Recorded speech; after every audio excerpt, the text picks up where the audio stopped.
එක්තරා සුන්දර වෙරළබඩ ගමක ඉතාමත් සරල ජීවිතයක් ගත කරපු දීවරයෙක් හිටියා. ඔහු දිනපතාම තමන්ගේ ජීවනෝපාය මාර්ගයේ විදියට කරන්නේ තමන්ගේ පුංචි බෝට්ටුවෙන් මුහුදු ගිහින් එදිනෙදා දවසේ ආදායමට අවශ්‍ය විදියට මාළු ටික අල්ලගෙන ආයෙ ගොඩට එන එක. ඊට පස්සේ ඔහු දවසේ ඉතිරි කාලය තමන්ගේ දරුවන් එක්ක සෙල්ලම් කරමින් බිරිඳ සමග කාලය ගත කරමින් ඒ වගේම සවස් කාලයට වෙරළේ වාඩි වෙලා හිරු බැස යන දසුන නරඹමින් සතුටින් ගත කළා.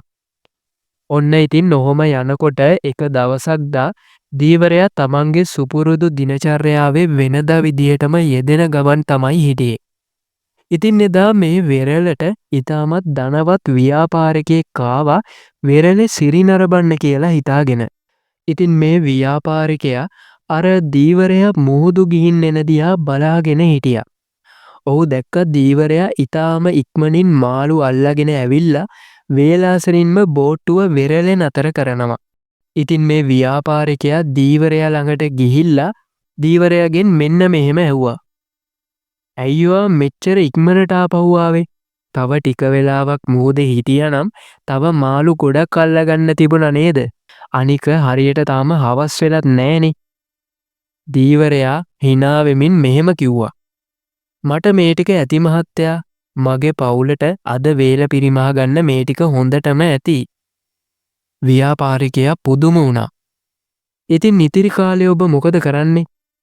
දීවරයා ව්‍යාපාරිකයාගේ මේ ප්‍රශ්නෙට මේ විදියට උත්තර දුන්නා. "මම මගේ දරුවෝ එක්ක සෙල්ලම් කරනවා, දවල්ට පොඩ්ඩක් නිදා ගන්නවා, හවසට යාළුවෝ එක්ක සින්දුවක් එහෙමත් කියනවා.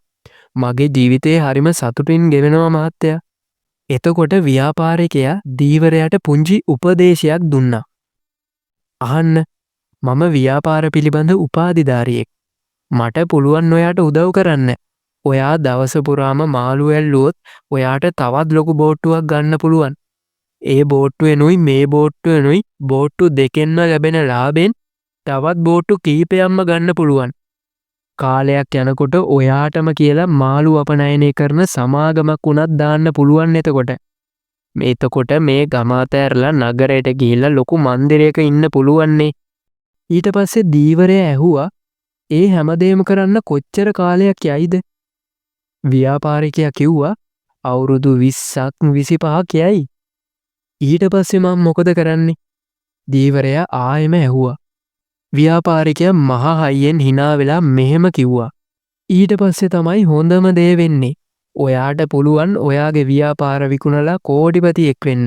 ඊට පස්සේ කිසිම කරදරයක් නැතුව මේ වගේ ලස්සන වෙරළබඩ ගම්මානයකට වෙලා දරුවොත් එක්ක සෙල්ලම් කරන ගමන්, හවසට යාළුවෝ එක්ක සින්දුවක් කියන ගමන්, ඉර බහින දිහා බලා ඉන්න ගමන් සුවසේ විවේක ගන්න පුළුවන් එතකොට." දීවරයා ඊටමත් සංසුන්න hina වෙලා ව්‍යාපාරිකයාට මෙන්න මෙහෙම කිව්වා.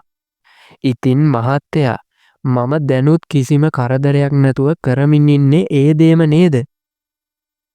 කතාවෙන් එහාට හිතන්න. මේ කතාවෙන් අපිට දෙන පාඩම හරිම ගැඹුරුයි. අපි හැමෝම ජීවිත කාලය පුරාම දුවනවා. හොඳ රැකියාවක්, මිල මුදල්, යාන වාහන, මේ හැමදේම අපි හඹා යන්නේ එකම එක අරමුණක් වෙනුවෙන්. ඒ තමයි සතුට.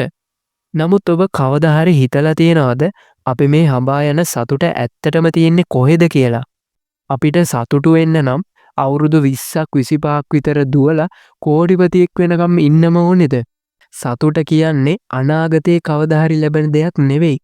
ඒක මේ මොහොතේ ඔබ සතු දේ තුලින් විඳිය යුතු දෙයක්.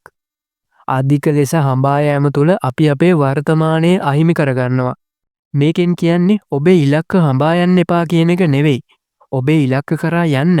නමුත් ඒ අතරතුර ඔබේ ජීවිතය විඳින්න අමතක කරන්න එපා. මොකද අවසානයේ අපිට ඉතිරි වෙන්නේ අපි එකතු කරපු සල්ලි නෙවෙයි. අපි විඳපු සුන්දර මතකයන් සහ එකතු කරපු හොඳ නරක ටික විතරයි. ඔබත් මේ දීවරයා වගේ ජීවිතේ විඳින කෙනෙක්ද? නැත්නම් ව්‍යාපාරිකයා වගේ අනාගත සතුටක් පස්සේ දුවන කෙනෙක්ද? ඔබේ අදහස පහලින් කමෙන්ට් කරන්න. ඔබට සුබ දවසක්.